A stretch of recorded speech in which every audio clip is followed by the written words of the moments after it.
la asambleísta Paola Cabezas.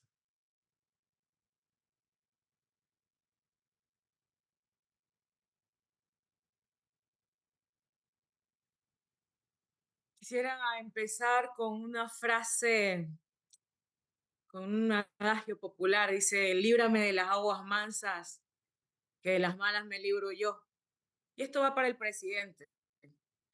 Él debe cuidarse mucho de legisladores buitres que cual ave de rapiña se nutren del odio, de la maldad.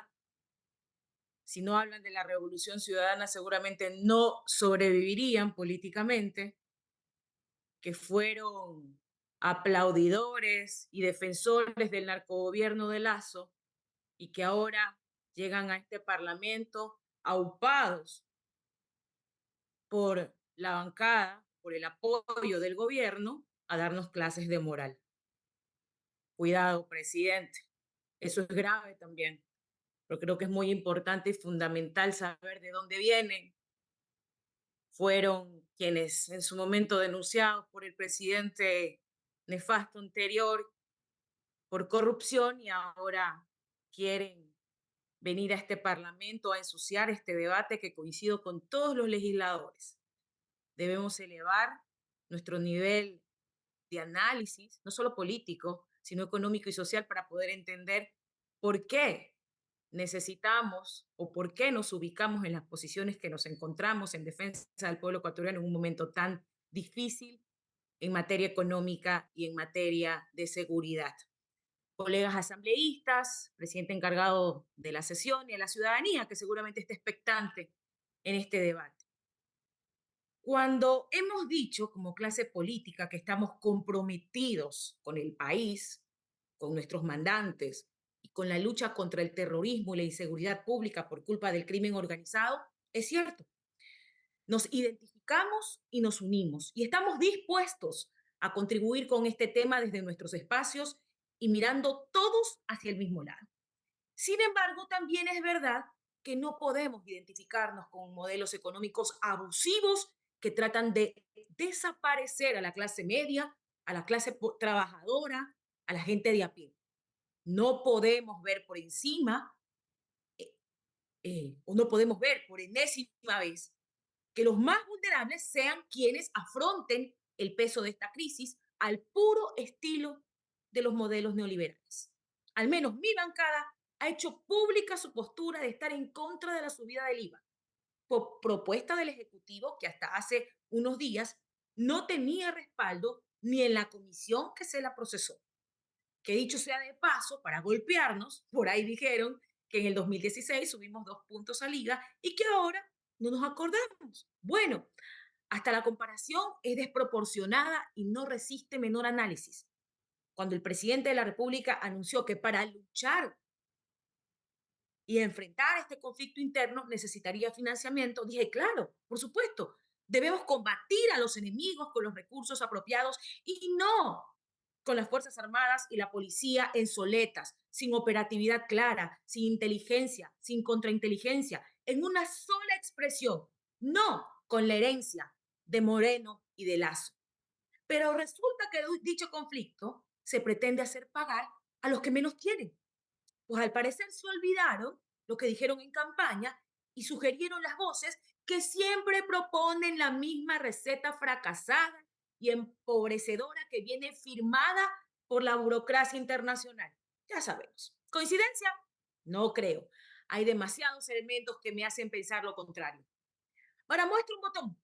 En el 2020, el Fondo Monetario Internacional pactó con el gobierno de entonces la subida del IVA en 3 puntos. Exactamente lo que están proponiendo ahora.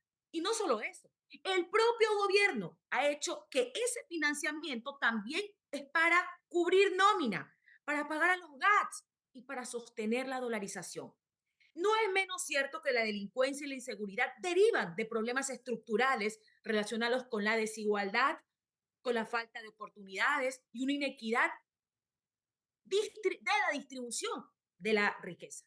Tampoco vamos a tapar el sol con un dedo cuando vemos absortos cómo el deterioro y la ausencia de los servicios como la educación, la salud, se agravan en este panorama, convirtiéndolo en una bomba de tiempo que está estallando paralelamente a la falta de empleo y el recrudecimiento de las condiciones socioeconómicas, especialmente en las zonas más empobrecidas y olvidadas.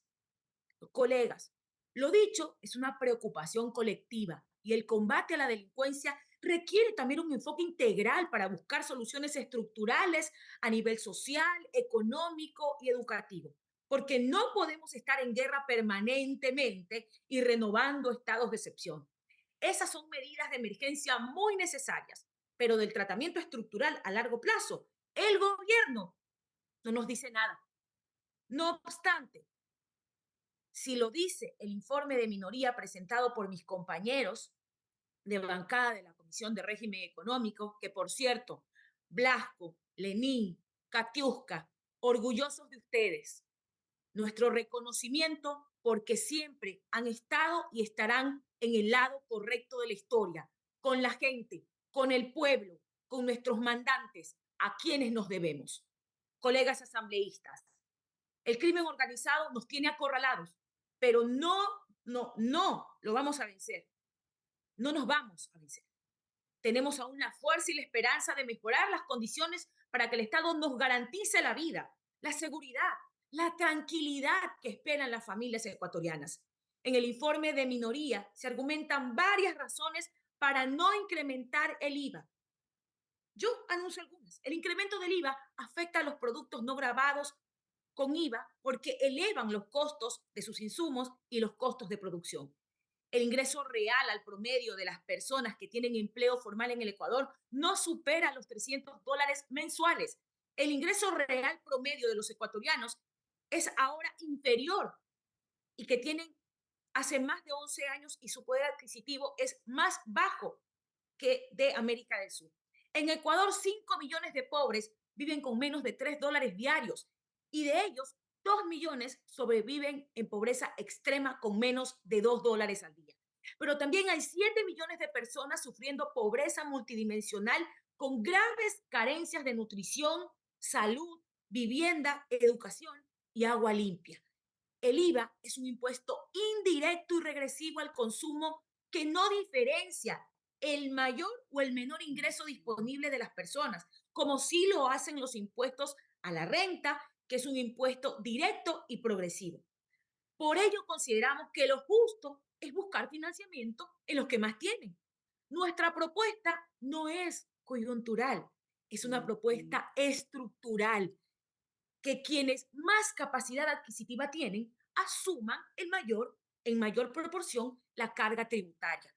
Por ello hablamos de un impuesto fijo para los grandes contribuyentes que permita generar ingresos para el fisco, pero no con una carga impositiva para las personas que se encuentran en una difícil situación económica o que se encuentran en situación de pobreza multidimensional.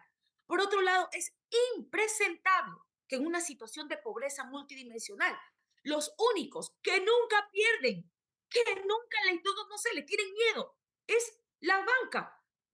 Sus ganancias son exorbitantes. Por ello, hablamos de una contribución especial para superar la crisis económica y la guerra contra el crimen organizado. Según la Superintendencia de Bancos, en el 2023, las utilidades netas de la banca fueron aproximadamente de $700 millones. Escúchese bien, $700 millones.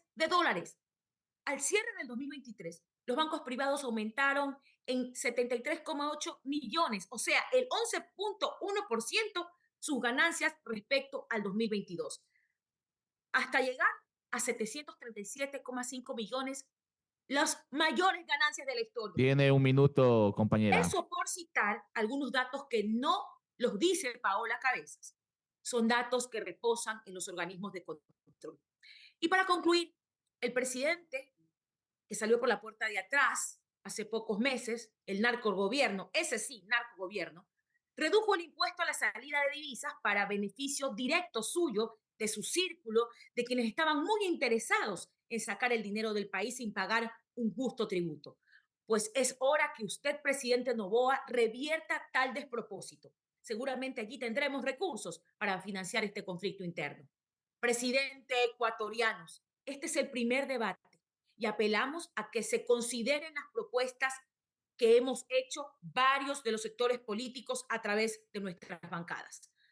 Hay más y mejores formas para contribuir con la justicia social. Basta de hacernos los locos con los grupos de poder de este país. Basta de cargar sobre los hombros de la clase media, de los empobrecidos, la Ha crisis, concluido su mientras tiempo, la banca se compañera. forra de Muchas dinero, gracias. los capitales siguen saliendo sin tributar demasiado y los evasores se siguen riendo en la cara del pueblo ecuatoriano. Muchas gracias.